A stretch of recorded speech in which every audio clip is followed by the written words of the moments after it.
Welcome to More Able Than Dis, the podcast where we discuss everything related to disability and music education. More Able Than Dis is sponsored by the Music Department at Georgia College and State University, Georgia's designated public liberal arts university. Today we'll be talking with our special guest, Dr. Cyn Corrigible, about their disability, punk band, and social work. Dr. Cynthia George is an associate professor of social work at Tennessee State University. They teach courses on research, public policy, and health intervention. They are an award-winning artist, educator, and evaluator with 20-plus years of experience working with groups from across the USA to engage in prevention science in areas including substance abuse, healthy relationships, teen driver safety, inclusion of people with disabilities, and crime prevention. They earned a Bachelor of Science in Sociology in 2003 from Tennessee Technological University, a Master's in Science and Social Work in 2008 from the University of Tennessee, and a Doctorate of Philosophy and Social Work from Virginia Commonwealth University in 2016. They were recognized as 2023 Social Work Educator of the Year by Tennessee's Middle Branch of the National Association of Social Workers. Dr. Cyn also serves as Vice President for 4-year public colleges and universities for the Tennessee Statewide Conference for the American Association of University Professors, and as faculty advisor for both the TSU chapter of the NAACP and Alpha Alpha Alpha, TSU Honor Society for first-generation college students. Dr. Cyn serves on 2 subcommittees of Nashville's Mayor's Advisory Committee for People with Disabilities, Transportation, and Outreach. They also serve as the founding chair for Disabled to the Front, which is an advisory group working with the Mayor's Office of Nightlife to promote disabled people's access to nightlife. Performing as Dr. Cyn Corrigible, they also manage their own punk band, Dr. Cyn and the Graduates Rise. Graduates Rise has performed at academic events including conferences, meetings, and campus worker labor union parties, and for community advocacy events like 2019's Bianca Page Day, honoring Nashville's legendary cabaret performer, and the Nashville Women's March. They received an International Safety Media Award at the World Health Organization's 2022 World Safety Conference for their edutainment campaign integrating punk music and social work theory. Dr. Cyn's second full-length album, titled Canary, was nominated for 3 Wavy Awards in 2025, including Song for a Cause, Not Today Exploitation, Live Performance of the Year, In Love, live from Eastside Bowl, January 16, 2025, and Album of the Year. Thank you for being with us, Dr. George. Let's start out, if you could tell us about the overlap between your disability and your music making, and tell us about your specific kind of music making. Okay, great. I actually started the punk band while I was completing my PhD in social work. And I was living in Richmond, Virginia, which is a great punk rock city with so much local music and inspiration. There's a lot of rage inspiration there too. It was during the Occupy Wall Street movement, so there was a lot of protest activity going on. And I was writing poems to cope with the PhD program, right? And I'm autistic, and so the curriculum was boring, and it was kind of, I felt like I was being trained to be kind of dull and irrelevant, and to publish in these sort of closed journals and not necessarily do things that were going to change the world around me, right? And so I kind of coped with that by shaving my hair off into a mohawk so that every time when I looked into the mirror, I would remember who I was. Sure. And then it was a couple of years after that a friend of mine saw some of my poems that I had been writing and said, "Sin, like this needs to be an album." And right, and at first I was gonna like, "Oh yeah, I'll get somebody else to sing it," and they were like, "No, Sin, you need to sing it. Like nobody's gonna understand these words, right?"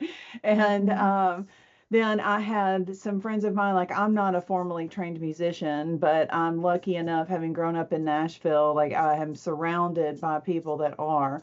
And so I really teamed up with them and allowed them to help me turn, like I ultimately composed the melodies and wrote the lyrics, and I meditated to the sound bosons in the universe, right? And I sat and I contemplated my story and my experiences and the curriculum that I was learning.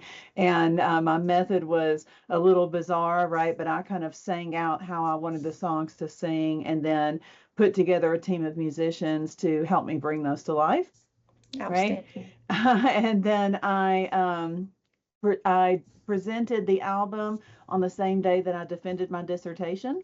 That's a And big day. that was a big day, right?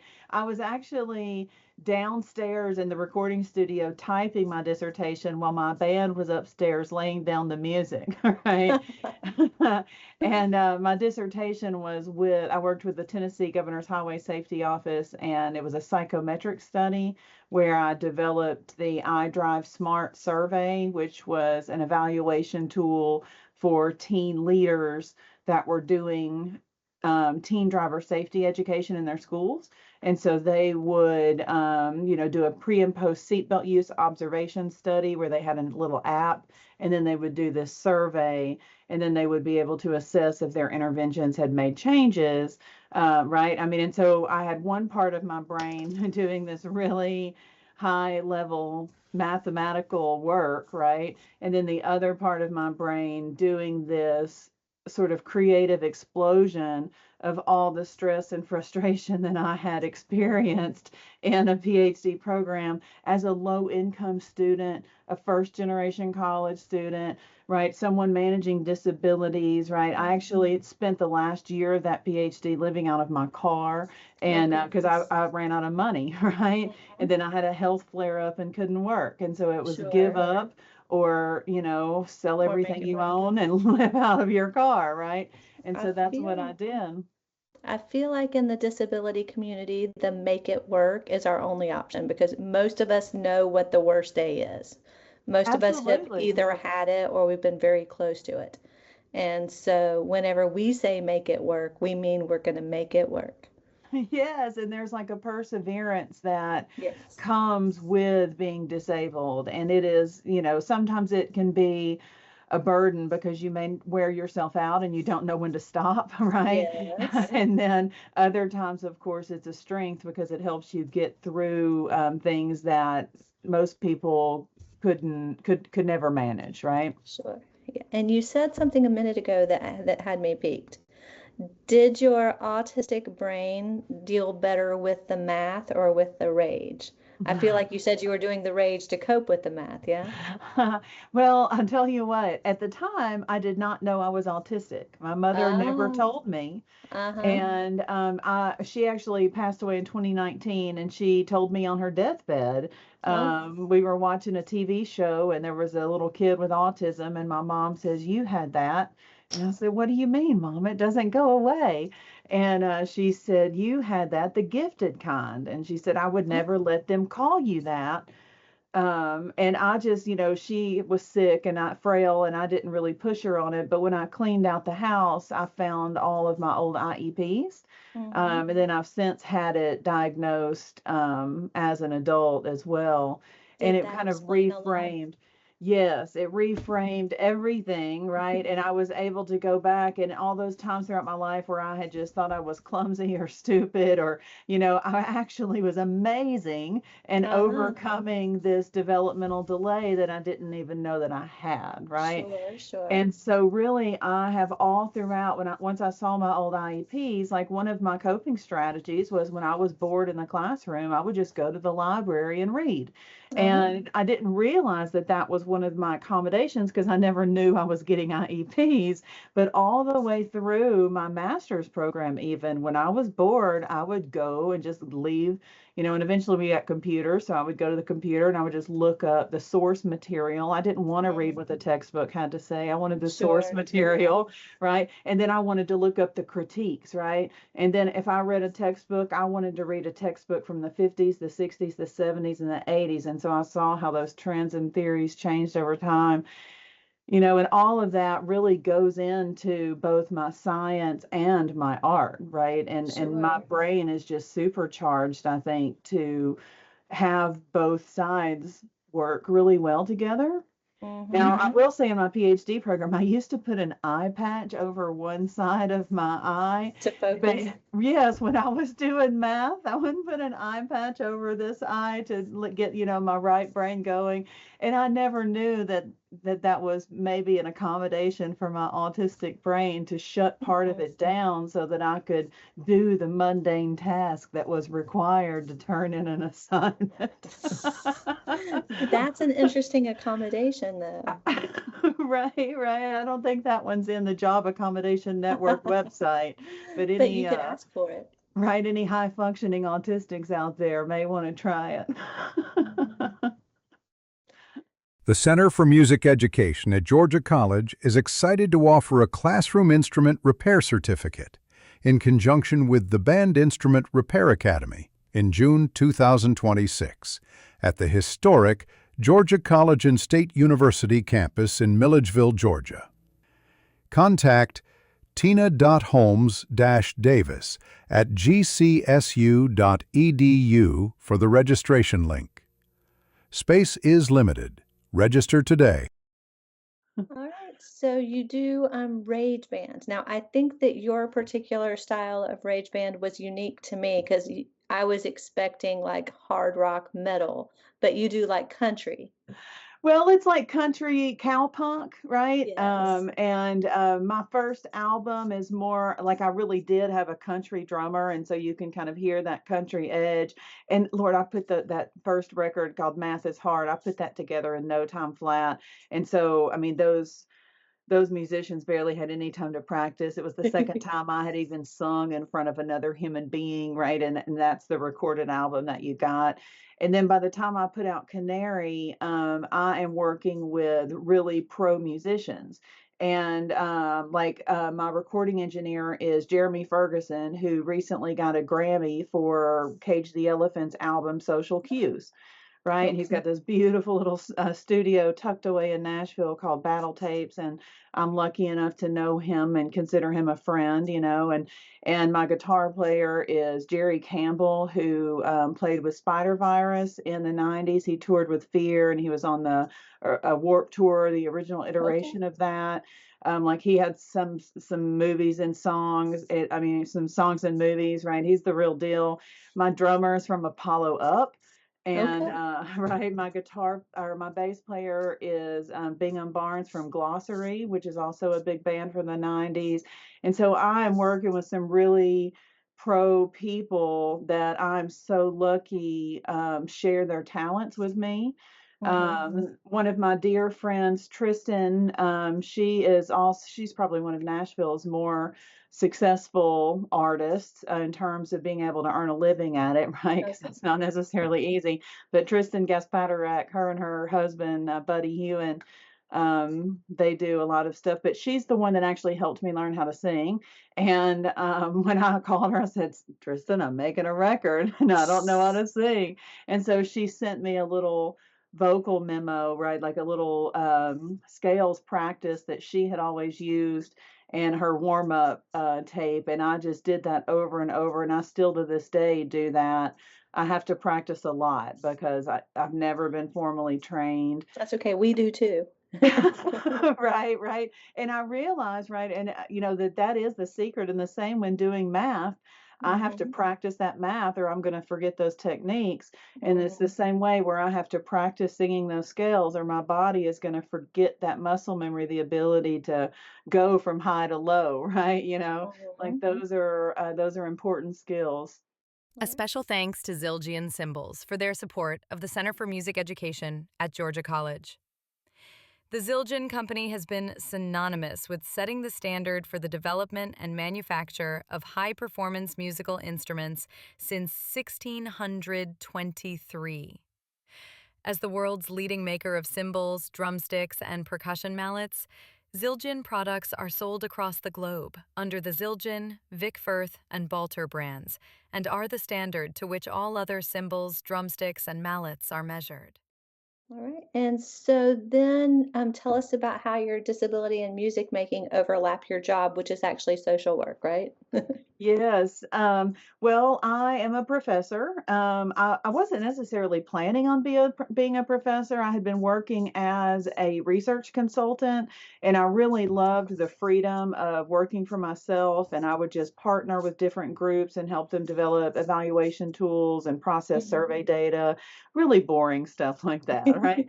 And So, right. But when my mom got sick, as part of why I moved back to Tennessee, actually, to be with her. And I applied and took a position at Tennessee State University, which is a public land grant HBCU, or historically Black college and university, located here in Nashville, Tennessee. uh-huh. And I really took that to get home, right?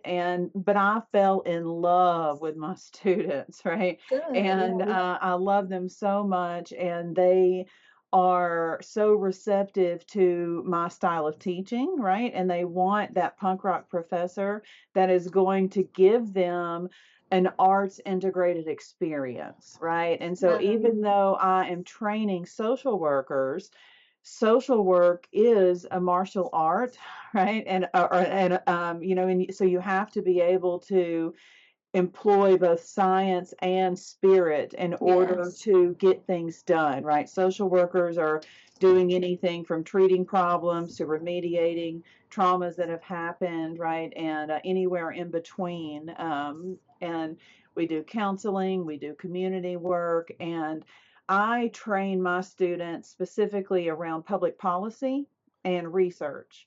And in the public policy course that I actually have them make mini zines, which is an extension of my Riot Girl, right? My basis in Riot Girl, where I used to tape quarters to a piece of paper and send them through the mail, and they would send me back this zine. And in this zine, right, a little folded up piece of paper with art and information on there that would tell me what all the new music was, right? Mm-hmm. And so those are kind of having a resurgence where people are kind of sick of the internet, and they really want tangible media and something cute that they can hold in their hands and something they can keep and cherish. And so I'm having students make zines, and so they study a social movement. They pick anything from Black Lives Matter to the feminist movement to the men's rights movement, the incel movement, right? They pick some social movement and study it using a scientific framework. And I have them create a written paper, which some students publish them. I do create a journal published through our university's digital toolbox, and that's called the Creating Change Journal. And they publish their papers and they publish their zines. Okay. And I think you've shown me some of the zines. yes, yes. I Are, mean, and are so those on your, they're not on your Graduate Rise page. Those are on your college page, right? those are from yes, like that is in the TSU. Most universities have a The a knowledge digital box. scholarship, right? Yeah. And so they're in the knowledge box for Uh-huh. TSU. And I do promote them. I will, anytime we release a new issue, I'll put it out on our social media. But Sure. the Sure. original publication is through the TSU library. All right. Do you And mind if I put, I'm sorry, I was going to put the Graduates Rise link. Do you mind if I also put the link to your knowledge box in this, the YouTube posting of this? that would be wonderful. Yes, Yeah, because I yes. think that that's something that, yeah, the people who are It's the interested would bridge. want to see. Yes. Yes, yes. The bridge between that. And really, anyone teaching anything can add a zine and to their classes, right? And when I deal with students, sometimes I will have these straight A students that can write a paper in a minute. excuse me, but these straight A students, they can write a paper in a minute. But if you ask them to make a one-page mini zine, they will crumple in tears because they have not tried to activate that artistic side of their brain, right? And they have been so locked into the math mode and the logic mode that they have forgotten the other parts. And of course, I think back to my days as a student when I used to put the eye patch, on one of my eyes, and I know it, as an educator, it's my responsibility to try and activate both sides of their brain. Sure. And right, and so I design my assignments that way, and I try to always give that artistic element so that they get that expression. And really, it's dual cognitive processing, right, where Mhm. I'm trying to activate at least two channels in their brains to promote learning and memory retention, right? Yes. Excuse me. Do you find that your autism, do you share your autism with your students, or do you find that it impacts your relationship with them at all?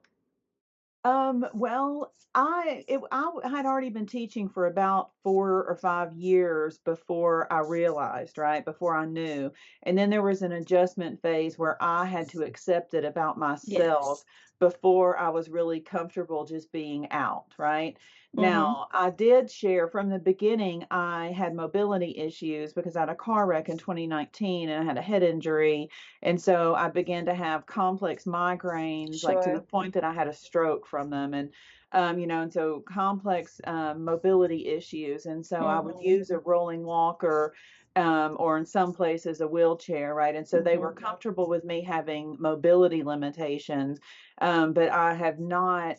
I actually listed in my syllabus, right? I have a little, I link in spoon theory, and I talk about I need them to protect my spoons and Mhm. to do, like I want to meet with them, but I want them to read the syllabus on their own, to ask their peers certain questions, and then bring me the complex stuff like, what do you want to Sure. do with your life? And how do you want to plan out your career? And how can you make your assignments more complex, right? Or just, getting to know each other.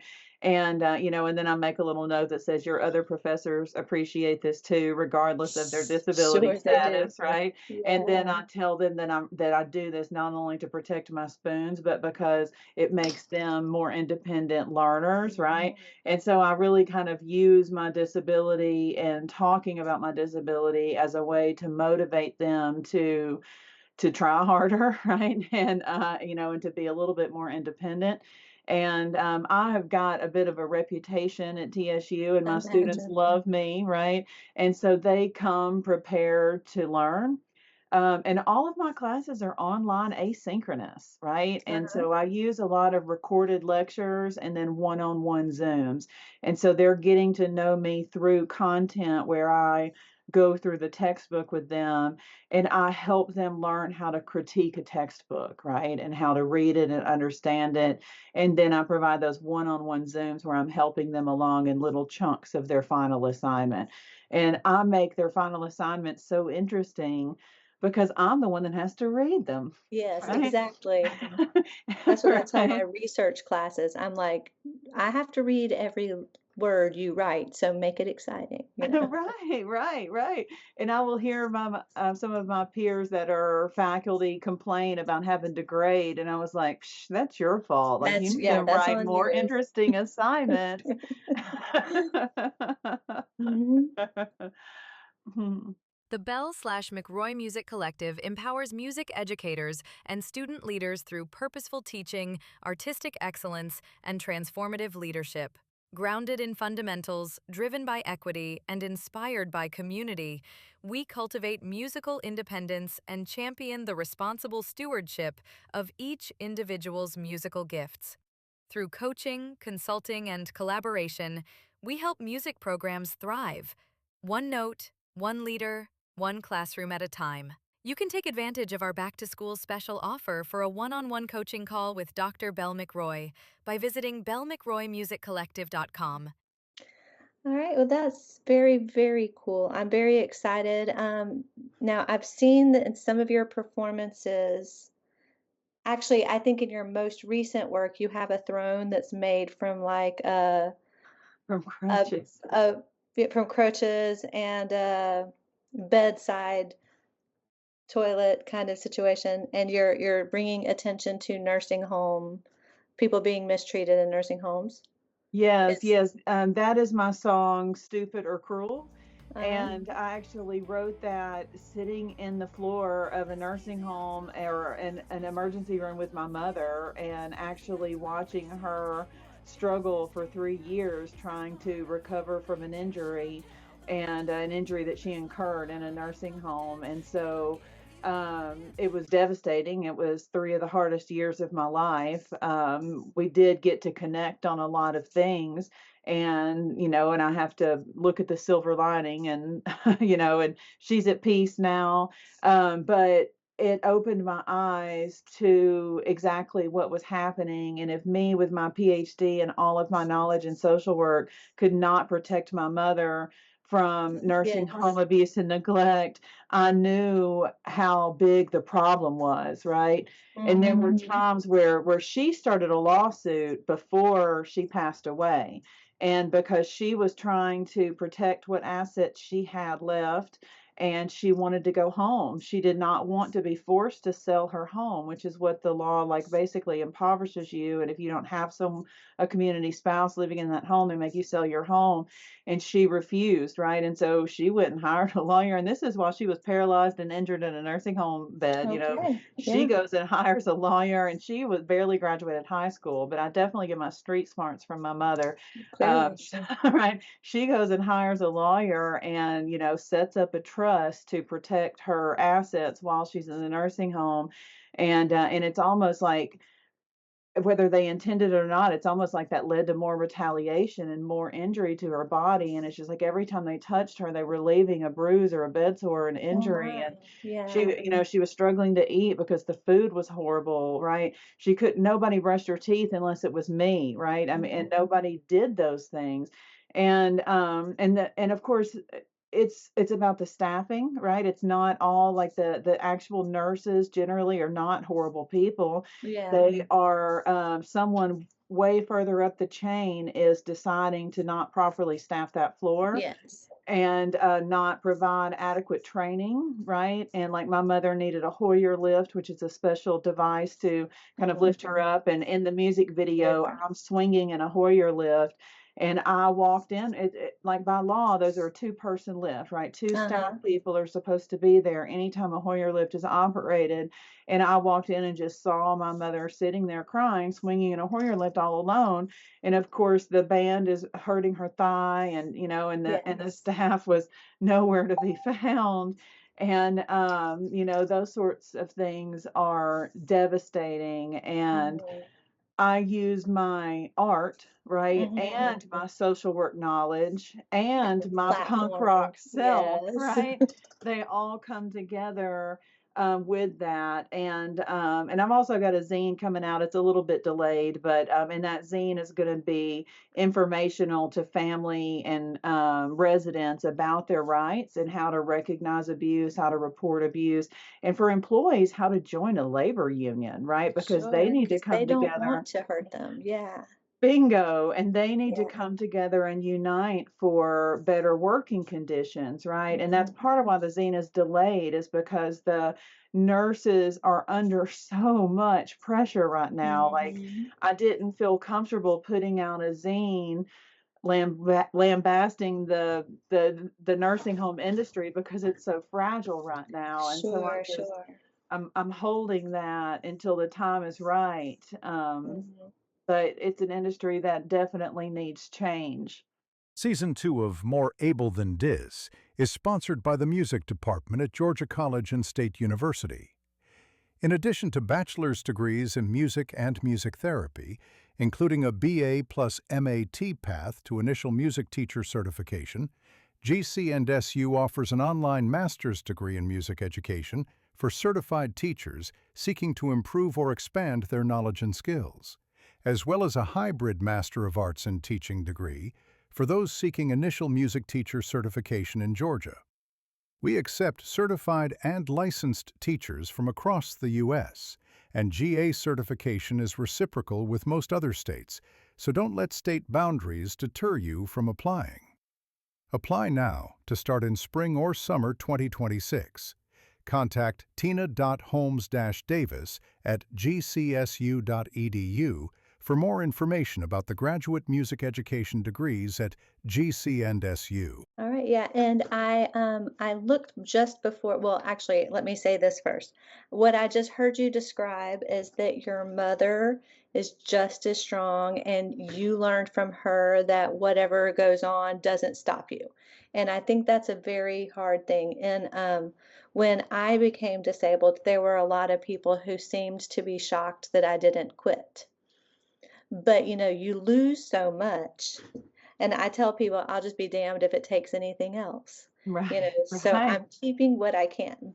But where I was going a minute ago is I watched I guess it's a new video, teeth, Oh, about be the teeth. teeth. Be the teeth, yeah.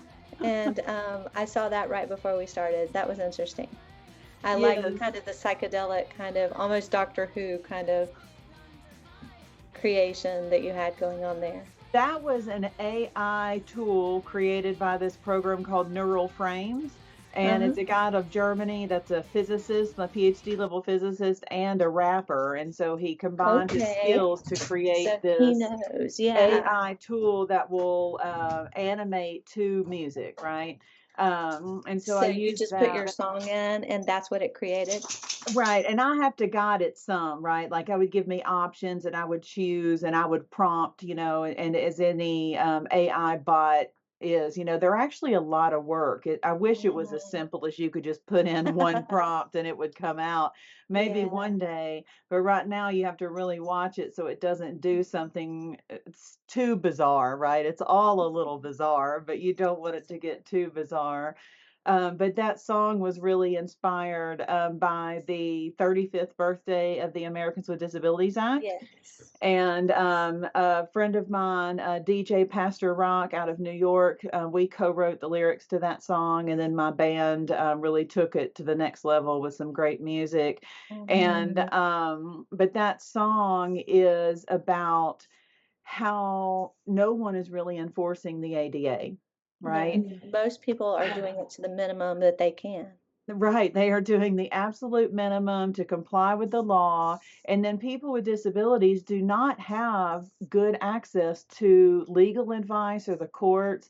And then right now, of course, like Tennessee's Office of Civil Rights was shut down, right? And so even our mechanisms for complaint is gone, right? And there's such a burden to having to complain everywhere you go, right? Like I need a Yeah. secretary just to handle the paperwork to document all of the accommodation failures that I experience in any Sure. given day.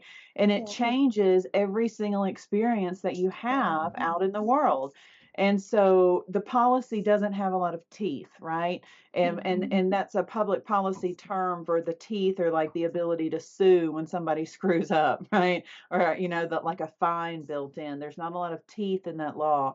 And so my song is basically, there's a line that says, in the streets or the courts this can be achieved, to fight this fight we must be the teeth, right? And Okay. meaning that whether we are protesting in the streets or suing in the courts, if we want the ADA to be anything more than a piece of paper, we have to defend it. And I'm very much trying to wake up the spirit in the disability community that got the ADA passed in the first place back in 1990, Mhm. and the Section 504 of the Rehabilitation Act in the Sure. 70s, right? And it is time, it is the third wave of the civil rights movement right now, and it is time to wake up and get active, right? And to stand up for your rights before they are gone.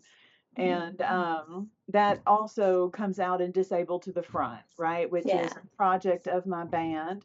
And it is another one of those overlaps, right? Where it's my social work expertise, it's my band credibility, and just my positionality as a leader and a professor in Nashville. I am partnered with our night mayor, which there's about 15 cities in the US that have a significant amount of nightlife, and they Uh-huh. have a mayor appointed to oversee the night. And Really? yes, it's actually a worldwide phenomenon in cities that Huh. have a nightlife because the day mayor needs to sleep, right? Sure. And the nightlife industry, there's a lot of noise complaints. There's a specific safety issues around sexual assault and just the scams that might go on with taxi cab drivers. There's there's some very unique risks that happen at night, and you need someone authorized to be able to handle those. And Sure. there's also a culture that comes with nightlife, and it's a tourism angle as well. And so the cities that have instituted offices of nightlife and night mayors are doing so to respect and protect the culture of nightlife and to drive the industry in their cities, right? And so Nashville's night mayor and I met at an event, and he had announced, if anybody has any special interest areas that they want to work on, let me know. And so I took my little walker over there, and I said, hey, do you have anyone working on disabled people's access to nightlife? And he said, no, but that would be great. And so from that, I formed a little advisory council, and we have been operating. We had an official launch party in January of 2025. And my band played. We had about 125 people come out. We had raised some money for some charities. We had, did a little bit of education, had a good time. And from that, we've had monthly business meetings. And then we have also started having monthly social mixers at various places. We've also been called to do some accessibility consults at Fifth and Broadway, which is Nashville's largest rooftop venue downtown. They run the Assembly Food Hall. We have partnered with a company called Navi Lens, which does advanced QR codes, wayfinding, and digital signage for the blind. Okay. They also translate information over 40 languages, and so they're good for non-English speaking folks as well as neurodivergent folks that need Sure. things read to them in a slower speed. Sure. But Navi Lens, we're trying to bring them to Nashville. We are speaking at public meetings and bringing attention to the needs of nightlife. Which specifically transportation is lacking, right? We found we have nighttime transportation for people with disabilities in Nashville now, but that was recent, and that was Okay. a hard fought for, right? Yeah. We're working on improving parking for people with disabilities downtown. And then we're looking at access in the venues. We're looking at ADA contacts being listed on the website and actually being responded to. And we want to make sure that people with disabilities are not always put in the back at music venues, right? Sure. And Because we're right, already in the wheelchair. We can't see. correct. Everybody's standing up. Yeah. Nobody wants to pay 30 or $60 for a ticket to look at a bunch of rear ends, right? Which is what we do. Which is what we do. We're Which is good when lucky. the lights start flashing. It helps me to be able to hide. But yeah, But we're lucky when we're put to the side of the we are. stage, right? And Yes. we can see, from that view. But that's really what Disabled to the Front is about, is creating that culture where people with disabilities are welcomed in venues and where they get a safe place to be able to view the show up front, right? We're paying the same ticket price, and Yes. we want to be part of the show as well.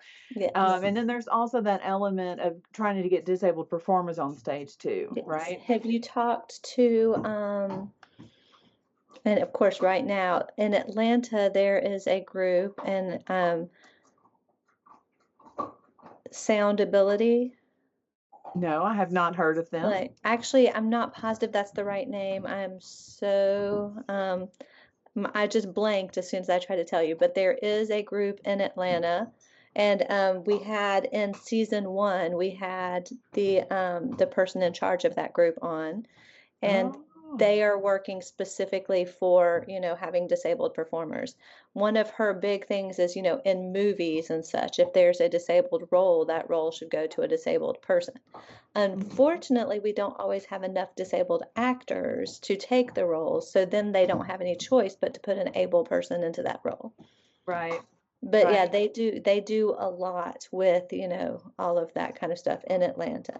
Okay, And I actually had the Atlanta Night Mayor's office had reached out to me, and we had talked about I'm going to be collecting some data and publishing some studies around disabled people's access to nightlife, and they want me to come down and consult. And yes. right, and we're about to have a Night Mayor conference in Nashville, where the night mayors from all the different cities are going to come here for a conference, and we'll be providing the first official session on disabled people's access to nightlife to the night mayors.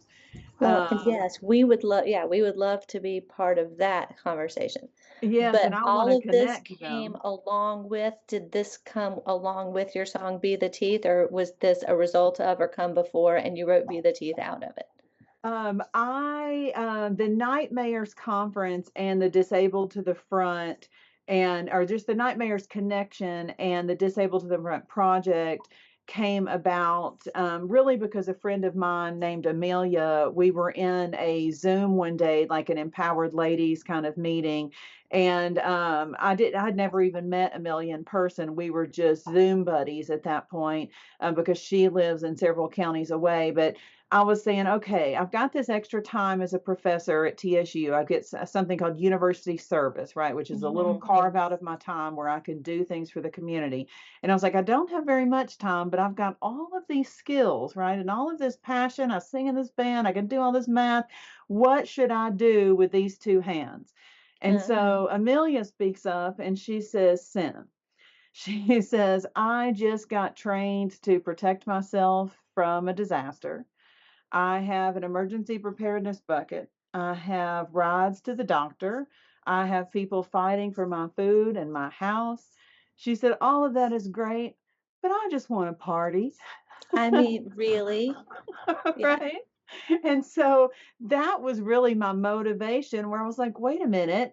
I know all of the venue owners in Nashville. Mhm. Like, I know a lot of the people that are performing on those stages. I can influence that community, right? And Mhm. so I took it upon myself to answer that call, right? And because Outstanding.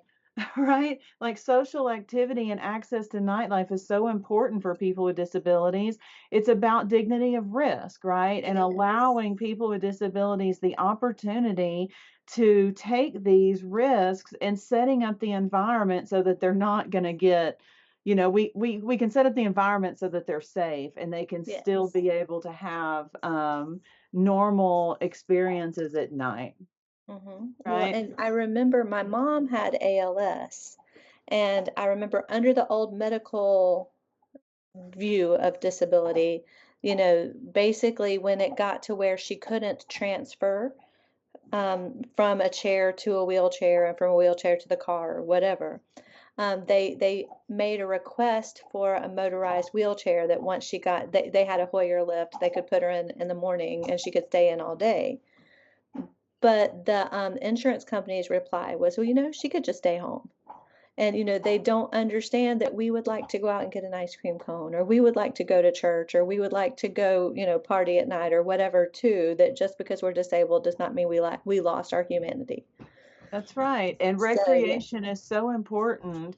And it it really is is. about quality of life. And when you're kept a prisoner in your home, then Yes. all you are is a proxy for Medicaid billing. Yes. Right? And you need to have that quality of life and to be able to do things. And so Disabled to the Front is working with the night mayor and liaisoning with businesses to improve ADA planning. To promote accessibility, to build relationships in certain nightlife communities, to make sure Mhm. that the safety is there. There are other safety providers we're working with, like there's the Red Frogs, which does harm reduction and provides food and water. There's the Sexual Assault Center that provides safe bar training. And so the night mayor has really done great at putting together an array of services. And I believe we're the only city in the country that has someone working specifically on disabled people's access to nightlife in this way. And so those There's other another one I don't cities, know. Yeah. right, those other cities are interested in it, and hopefully Yes. after the conference in spring, they're going to all be looking for rock stars in their local communities to help them, make that cultural shift. Sure. So yeah, that's where we're going, right? And Mhm. there's been a lot of attacks on people with disabilities and their access to health care.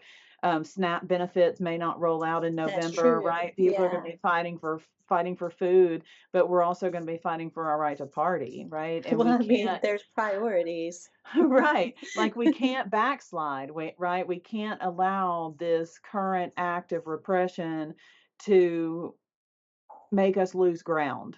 Sure, sure.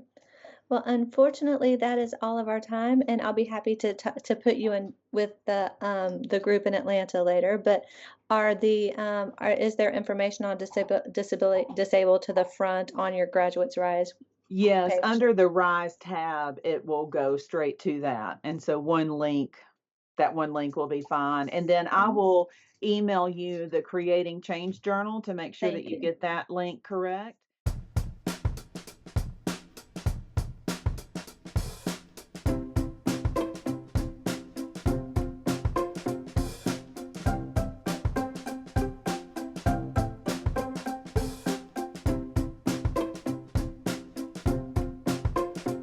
This podcast was created and recorded by Dr. Tina Holmes Davis. It was edited and produced by Landon Frazier. Music composed and performed by Brent MacDonald. More Able Than Dis is an initiative of the Centre for Music Education at Georgia College.